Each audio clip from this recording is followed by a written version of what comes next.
Welcome to Taking Healthcare by Storm Industry Insights, the podcast that delves into the captivating intersection of innovation, science, compassion, and care. In each episode, Quality Insights Medical Director Dr. Jean Storm will have the privilege of engaging with leading experts across diverse fields, including dietitians, pharmacists, and brave patients navigating their own healthcare journeys. Our mission is to bring you the best healthcare insights, drawing from the expertise of professionals across West Virginia, Pennsylvania, and the nation. Subscribe now, and together we can take healthcare by storm. Hi, everyone. Welcome to another episode of Taking Healthcare by Storm. I am Dr. Jean Storm, the medical director here at Quality Insights. Today, I'm joined by Dr. Melanie Sue Hicks, a workforce and employee experience expert, author, speaker, and global social impact advocate. Dr. Hicks currently serves as the Vice President of Programs for the Denver Metro Chamber Leadership Foundation, where she works with organizations to strengthen leadership, workforce strategy, and employee experience. Over the course of her career, she has advised hundreds of organizations, from small businesses to educational institutions and nonprofits, helping leaders navigate complex challenges in talent development, organizational strategy, and workforce optimization.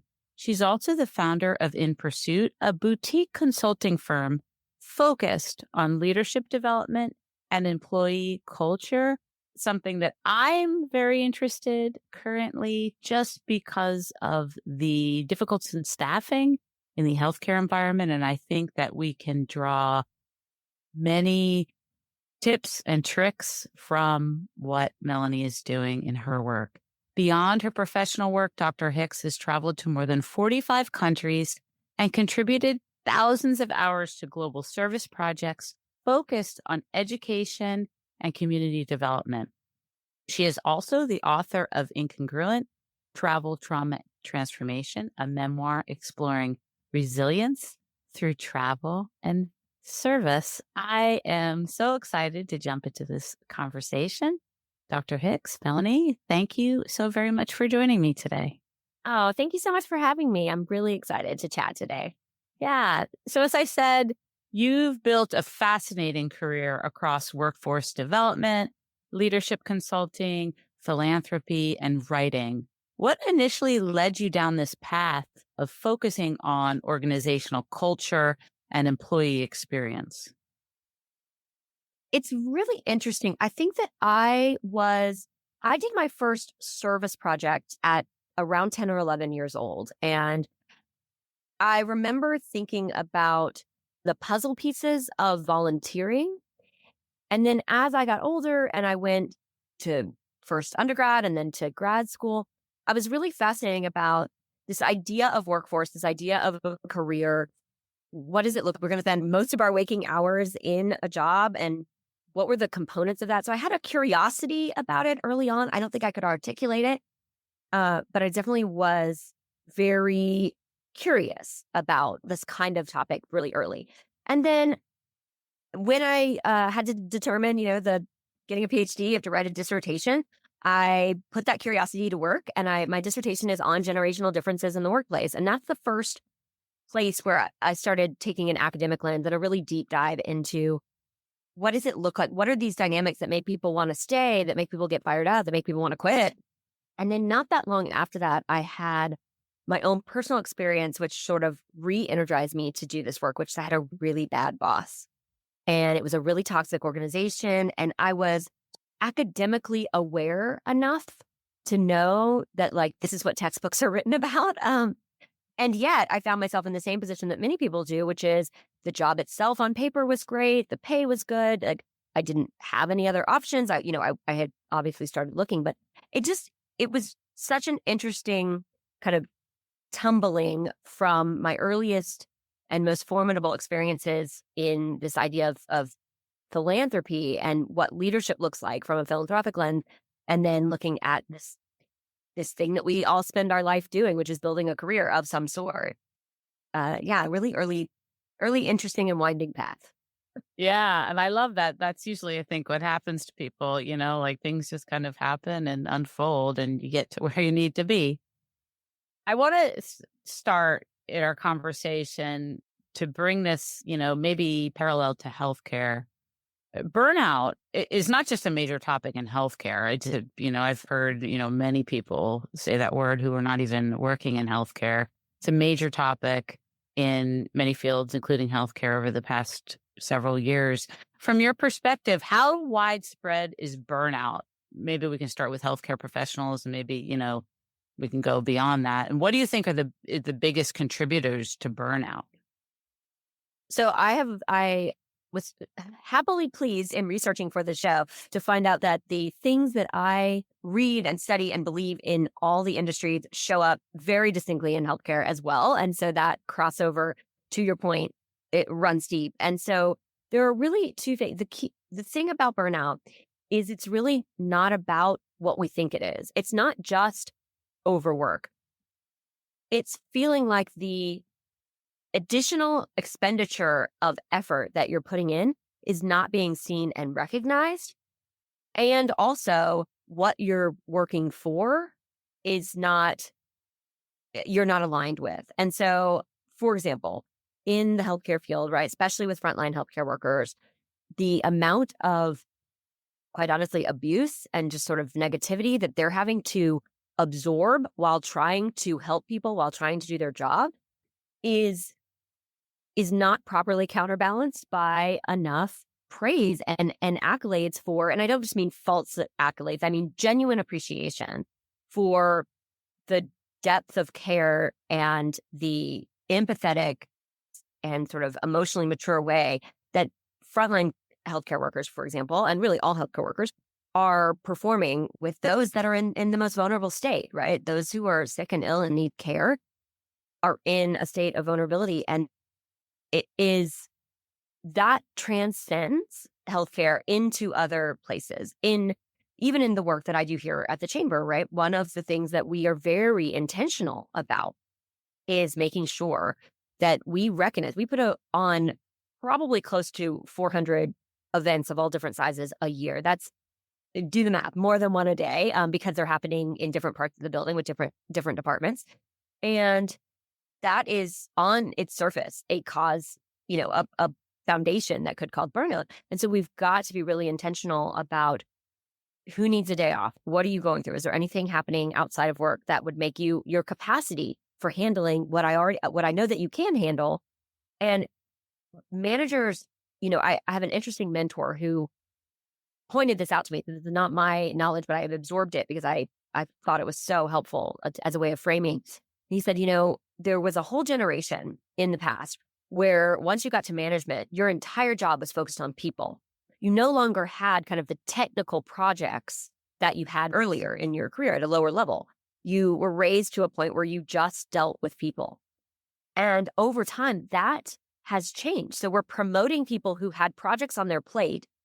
We're putting them above other people, but we're not taking projects off their plate. So now they are sort of technocrats, people who are very good at their technical expertise, whatever that is in whatever industry. And on top of those technical responsibilities, those project-based responsibilities, or those tactical or actual responsibilities, we've tacked on top of that, oh, and by the way, manage people. And we've taken away any sort of training to do so. And we've taken away a lot of the supports like onboarding or other, employee development activities outside of their direct manager. And so we've sort of ill-equipped an entire generation of leaders to do the really important work of leading, not just managing people. And that has cracked the surface or cracked the foundation of leading to burnout, right? People will bust their butt, so to speak, for 80-hour work weeks when they are fired up, when they're fired up about the work, when they're fired up about their patients, right? When they still feel called by a mission, by a purpose. And the minute that pendulum shifts to, I feel unappreciated, I feel, kind of beat up by the workplace, the people don't appreciate me, the system I'm working in isn't recognizing how much I have on my plate, and they just keep piling on more, right? those are the symptoms of burnout. It's just deeper. We like to just say, oh, just take things, oh, they're just working too hard or hire more people, but it's deeper than that. Yeah. And that leads me to the next question, this concept, which I really like. I listened to, I think it was one of your TED Talk you did on YouTube about the concept of the invisible snake bite. So for listeners who may not be familiar with that idea, what does it mean? And how do you see it showing up within the workplace culture? Absolutely. So let me give you a little background on the title. So I did my dissertation, as I mentioned, on generations in the workplace, but the academic theory I based it on was something called psychological contract. And in a very 30,000-foot view, it's just the expectations we bring in. And when those expectations are mismatched or misaligned, it causes a lot of unintended consequences, interpersonal consequences that lead to organizational consequences. And so that, psychological contract, number one, it gets mixed up with psychological safety, which is a very important concept, but completely different. And also, it's just a mouthful. And so along the way, I work because I give so many workshops, I work in the world of illustrations and this idea of giving a story or a picture to a concept that helps people remember it or helps people digest it. And so I came up with this term invisible snake bite because and I live in Colorado, I do a lot of hiking. If you get bit by a snake, you run to the hospital, you get an antivenom, you live for the most part, right? If you, in a happy theory, you can survive, right? But if you were to close yourself in a room and allow a snake to just keep biting you without giving yourself the care to get it away from you, to stop it, to give yourself the antivenom to heal, you're going to eventually die. And that is a very dramatic way to think about it. So in my mind, it's so overlaid what happens in organizations. We allow these very small breaks of trust. We decide that each one of those individually, oh, they're not that big of a deal. I don't want to ruffle feathers. I don't want to have a whole conversation with my employee because of this very small conflict that happened, or we can just give them one more assignment. I'm sure they can handle it, right? All of these small breaks in trust over time, it's like sitting in a room with a snake and not healing. And it is what deteriorates the trust in an organization. And the consequence of that is it sort of, by sheer nature of so many breaks in trust, your organizational culture will collapse. And the consequence of that are everything from when people hold it in. You've seen the term quiet quitting, which is just sort of disengaging slowly from a job where you're not really giving the organization your full self, but yet you're kind of taking up space. And all the way to the flip side of that, which is I held in all this anger that I have around the way I've been treated here, and I'm going to just sabotage. I'm gonna quit in the largest, most public way, and we call that sabotage, right? And so, and that large quitting is really the hope behind it somewhere subconsciously is that it would hurt the organization, right? That's why we call it sabotage. And all of that is based on this idea that if you can just take each time trust gets broken, take each little snake bite and deal with it and not brush it under the rug and not pretend it doesn't exist, you won't develop the pattern that will eventually cause such big rifts in organizational culture. And I think part of why we do that is our lack of wanting to ruffle feathers. We have become more and more shy or timid about having hard conversations. Maybe ill-equipped is a word I could use because I think people are not, it's a muscle you build. To have a challenging conversation takes, you're going to mess it up the first time. So the more you have challenging conversations, the more you build the muscle for that. And the less you do it, the more timid you are about having those. So that's part of what's happening here. And also, we're just busy. We're overloaded. In the same example I just used about sort of managers no longer can focus on people because they also have projects along with people. It's less time that they have to think about these little things. And it's like, I don't want to have a whole conversation with them about that. I'm sure it'll work itself out. Or, it really wasn't that big a deal. Do we really have to, let's not make a mountain out of a molehill kind of mentality, when really there's unintended consequences there. Yeah, I have seen that. And you mentioned quiet quitting, which I'm very interested in. And I think it was like a huge buzzword a couple years ago. I don't know if if it still is an issue.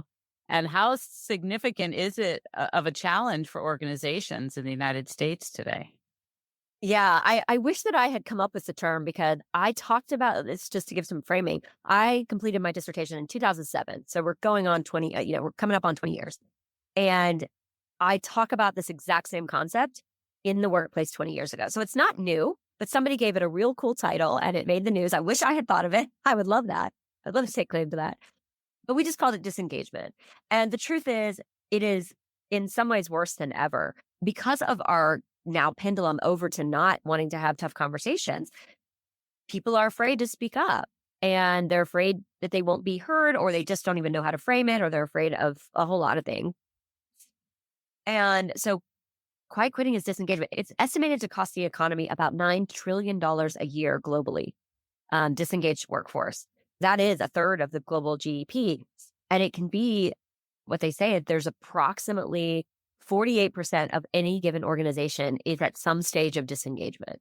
And that's just huge, right? That's so much missed opportunity. And I don't want to just frame it in dollars and cents because we're talking about humans here.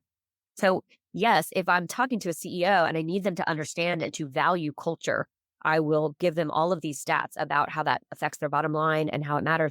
But to me, I'm a human-centered leadership person. So to me, I'm like, that means that many people are having the Sunday scaries, are showing up on Monday morning wishing they weren't there, are begging for Friday to show up, assuming they work up 9 to 5 or whatever your shift is at the hospital or in a healthcare facility.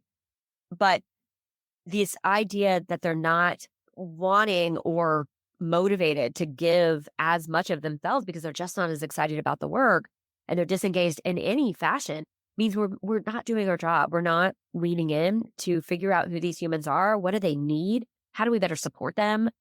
What happens a lot, I think, that contributes to quiet quitting and people don't want to admit it is very challenging. The larger the organization, the more challenging it is to make individualized plans for individualized kind of benefits for people, right? There's a lot of nervousness about equity. If you give this person this benefit and not this person, are they, is there equity claims? And that's all super valid. However, there are ways to listen to employees, to understand what they really need and not make assumptions. And it doesn't necessarily happen in like a random employee survey, right? Sometimes you have to get to know your people, know what they really need, know what they can really, what would really benefit them, and what they would really appreciate, and then be able to put that in place to re-engage them, to get them back engaged in the work. And sometimes it is too far gone. And the best thing you can possibly do as a manager is say, I get you're disengaged. How do I help you find your next chapter? And I don't mean that in a we're going to fire you kind of way. I mean that in like, what skills can I help you build while you're here that will keep you excited while you're here? And when you're ready, you can launch, right? And those are tricky conversations and they're hard conversations and they're conversations that HR people, and I have a senior certification in HR, but when I have these conversations with HR professionals, they start to bite their nails in front of me because they're like, oh, I don't know if we can do that. And I understand all of those fears and all of those legalities. And also I understand humans. Yeah. So I just wanted to briefly touch on COVID. People don't want to talk about it anymore, about the pandemic, but many systems, healthcare systems, other systems are still reporting staffing shortages and workforce strain. Do you think the pandemic is still impacting staffing in the United States? And what lessons should organizations take away from that experience? This is a great question. I absolutely think the pandemic is still having ripple effects. Staffing specifically, I think is a deeper question. I think it's more complex than just the pandemic. But what I will say is I did a panel interview for a book that I'm working on around engagement and disengagement in the workplace. And one of the things, and I did a panel interview with a number of psychologists and psychiatrists. And I was talking to them about the mental health, the long-term mental health, and how that's rippling into the workforce. And one of the things that one of them said that I thought was just brilliant was we got comfortable in the uncomfortable. So from a general perspective, and I know this doesn't necessarily apply to healthcare workers, they're in a kind of a completely different level because they were face to face the whole time and enduring incredible levels of stress and anxiety that were not felt by the everyday worker out in the field. But what I can say about the workforce in general, and then I'll come back to healthcare specifically, is people got comfortable not engaging. They got where we had all of these kind of places where you show up face to face, you go to run clubs, you go to book clubs, you go to religious institutions, you show up face to face for doctor's appointments, And we got real comfortable with this idea of like, maybe I don't have to put that much effort in. Maybe I don't have to put myself out there that much. Maybe I can just get real comfortable being isolated. And that has trickle effects into everything workforce. The human, the face-to-face value of being, and I'm a fan of hybrid work. I'm not really a fan of remote work from a research perspective. I think hybrid is 1000% the middle ground we need for a lot of positions that don't need to be 24/7 face-to-face, but it has to be done right. And when it's done wrong, it can be actually more detrimental than back to office policies. But I think that the trickle effect is this idea that we shifted our mentality away from the piece of connection that really makes us all human.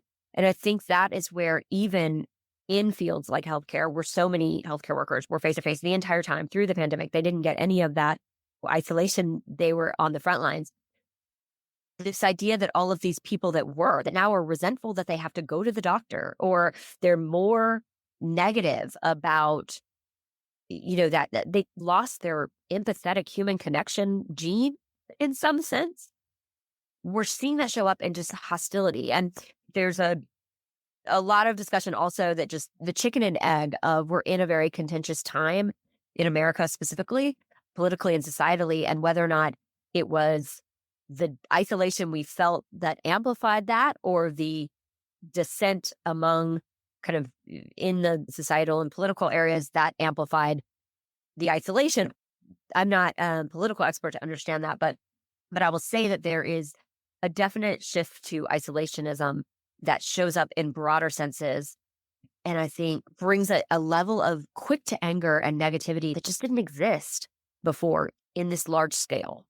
And I think that definitely affects the way that people are treated in the healthcare system and in all kinds of, in hospitality, in airlines, in, a lot of face-to-face interactions have seen increased negativity and sort of negative discourse that just wasn't seen before the pandemic. And those are the ripple effects. Those are the deep psychological ripple effects of the pandemic that I think we can't escape. And we really need to understand better and try to start having some strategies to combat.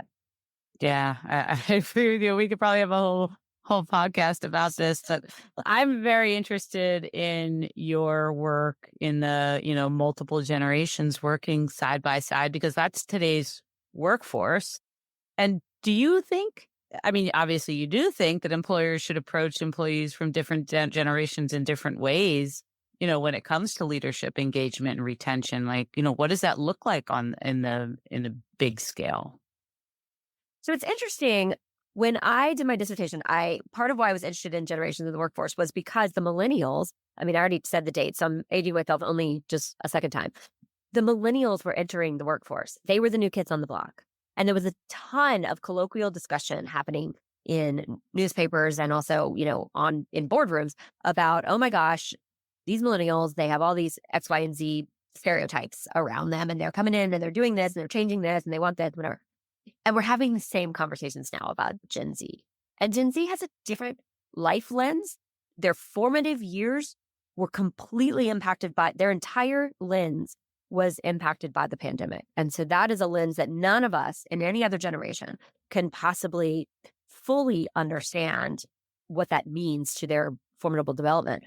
However, the core issues that are happening around these generations are actually exactly the same. And that is like the dirty little secret of generational differences in the workplace. It's all about expectation setting. So when millennials came into the workforce, they had way different expectations than boomers, pretty far-flung expectations than Gen Xers, because Gen Xers, they were brought up, they were a small, scrappy generation who had I am a Gen Xer, so I feel this deeply, but we were sort of left to figure it out on our own, and boomers were not in any way mentors. Now, there are exceptions. These are broad strokes.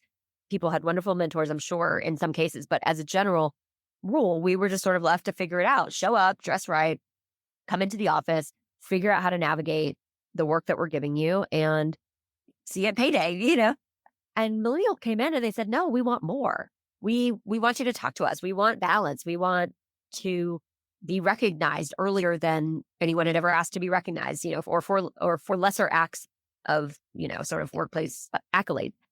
And that was a shift. But the truth is, it was all just about that's what they were set up. That's how they grew up. This is the generation with the participation trophy. And when you understand that it's all just coming from a place of this is the lens through which they see the world, it's really easy to say, okay, let me understand that better. Let me understand the lens through which you see the world. And what the research in psychological contract, which is all about expectations, says is just having the conversation about what is it you expect? What is it I expect of you? What is it you expect from the organization? What do I expect from you? And then explaining where those, like looking at the places they don't match, explaining why they either can be adapted or they absolutely can't be adapted will mitigate 99% of the negative reaction. It's just about being seen. And I think that's the piece that we're missing out on.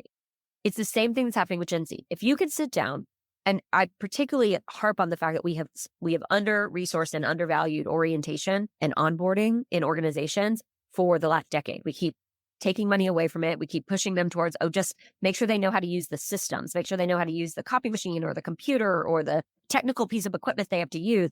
And we're not asking the questions. We're not having a two-way conversation of, tell me about what you expect from the organization. And let me reset those expectations if those are misaligned. And the time to do that is the first 45 days. Super important time period. It's almost absolutely a direct line to how long they'll be at the organization is how good employees were onboarded and how seen they felt during the onboarding. Almost 100%. Very statistically significant correlation there between their longevity and happiness at the organization. And it's so simple. And it's just being ignored, which is we just sit down and we get to know what they really expect.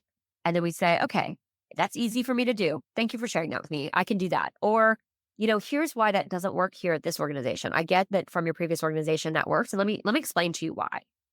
And people will adapt. People will recognize that, okay, there's a good reason. I'm not just being shut down for no reason. I'm being shut down, or this isn't happening for me because. And that is true. This research began in the 1960s and it's still going on actively today. And that string of mitigating negative consequences by talking it out has never been disproven in however many years that is. I don't want to do math today. I will say what we keep coming back to, which I'm finding, is these you can't be afraid to have the hard conversations, in all these things, which, absolutely. Yeah, I love that. So I need to just touch on artificial intelligence because it's entering every industry. Do you think AI has the potential to help organizations create healthier employee cultures? Or does it risk making the workplace feel more impersonal? I love this question and I love talking about it. I was just having a conversation yesterday about it as well. I think I'm a big pro AI person, but with this caveat, I am not afraid of it. I am baffled by it. I am not an expert in it in any way. And yet, when it comes to organizational culture, the way to make sure that it remains a benefit and not a detriment is to remember that it's a tool. It is not going to take people's jobs. People who get really good at using it as a tool are going to take people's jobs who refuse to get to know it. And so from an organizational perspective, if you treat it not as a demon in the closet, but rather as a curiosity, it is complex and it's moving fast. And there are certainly, with anything that moves too fast, there are lots of ways it can go off the rail and cause unintended consequences. And yet it's a tool. And if we can master the use of the tool in the way that it best helps free up our time, then we can spend more of that time on the human aspects of organizational development. So if I can get AI to do 10 tasks that I normally would have done manually, and now I can get them to do it in 10 minutes instead of me spending 3 hours on it, that's 2 hours and 50 minutes that I can be out working with my staff. I can be having conversations about what the needs are in the organization. I could be out talking to, the leaders that I direct about how to make our programs better, right? For healthcare workers, that's more time they can be spent having actual one-on-one conversations with patients instead of the paperwork that absolutely has to be done and other process and systems that have to be done. But you have to understand the tool, not be scared of it, and then see it as a tool and not as a replacement for humanality, but rather as a tool to make more time for humanality. So there are lots of ways that you could use it to put up a barrier. There is nothing I hate more than a chat box with a bot that's not really high level AI. Now, it's the ones who have invested, they're getting to be very, very good, and they have a memory into, and some chat boxes can really help me, like on a website, if they have really good AI. And in 2 seconds, I can figure out if this bot like really can't help me because they're not programmed properly, or it's not sophisticated enough AI. That's frustrating to me, right? I want a human at that point. But when a company can use a chat box to define a certain level and then directly put somebody in touch with a human once they get past that level, and do it in a way that makes the user experience positive and feel like, okay, so I got through a few hoops, but now I'm headed to a human.